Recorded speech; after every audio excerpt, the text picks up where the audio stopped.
होंगे, रणबीर जी वो आपको देंगे। मेरे इससे 6 पॉइंट आए हैं, वो 6 पॉइंट जहाँ टेक्निकल लूपहोल्स हैं जो बताऊंगा, और जिसको हमने पूरा करना है ये मैं आपको श्योर करता हूँ।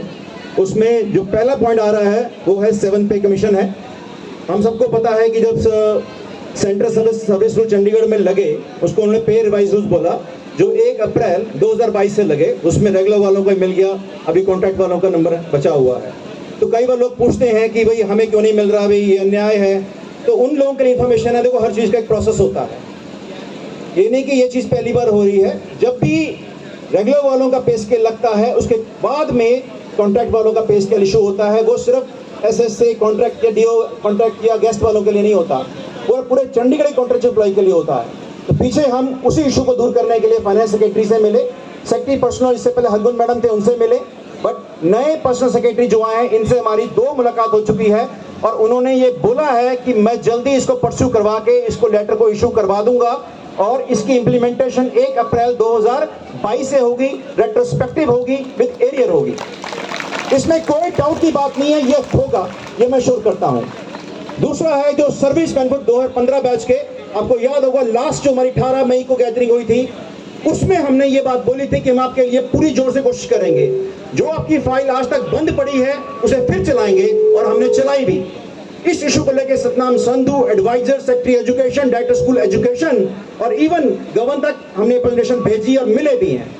2 बार उनकी फाइल एलआर के पास गई लीगल रिव्यू के लिए, लेकिन हम सबको पता है कि जब कोई ऑफिसर लीगल सेल पे बैठता है और जब एक सिस्टम चल रहा होता है, वो उसमें इंटरवीन करने की कोशिश बहुत कम करता है। इस बार भी यही हुआ, उन्होंने पहली बार फाइल वापस भिजवाई डिपार्टमेंट के पास, हमने फिर अप्रोच किया, अपनी भी अप्रोच लगवाई और फाइल दोबारा भिजवाई।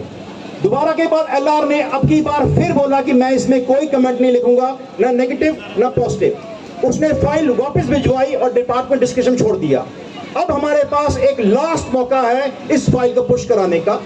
हमने इनको क्या बोला, हमने इनको बोला कि आपने उनका पे कमीशन रोक दिया, चाहे 6वां हो चाहे 7वां हो, आपने इंक्रीमेंट रोक दिया, आपने एसीपी रोक दिया, आपने सब कुछ रोक दिया, लेकिन आपने उनको इंटरिम रिलीफ दिया है। और हम सब लोग टीचर कम्युनिटी, हम सब जानते हैं इंटरिम रिलीफ का मतलब क्या होता है।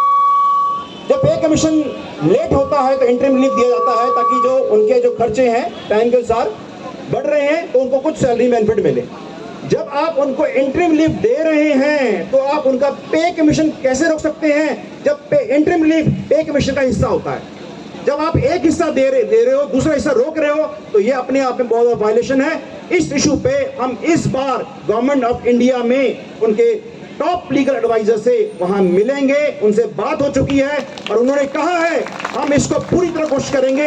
अगर उसमें कोई लीगल लूपहोल है तो अलग बात है, लेकिन हम सब ने केस पढ़ा है। जब सुप्रीम कोर्ट में केस गया, हाई कोर्ट ने उसके केस को टर्मिनेट हटा दिया और उसमें डिपार्टमेंट हार गया, वो जीत गए, तो केस तो रहा ही नहीं।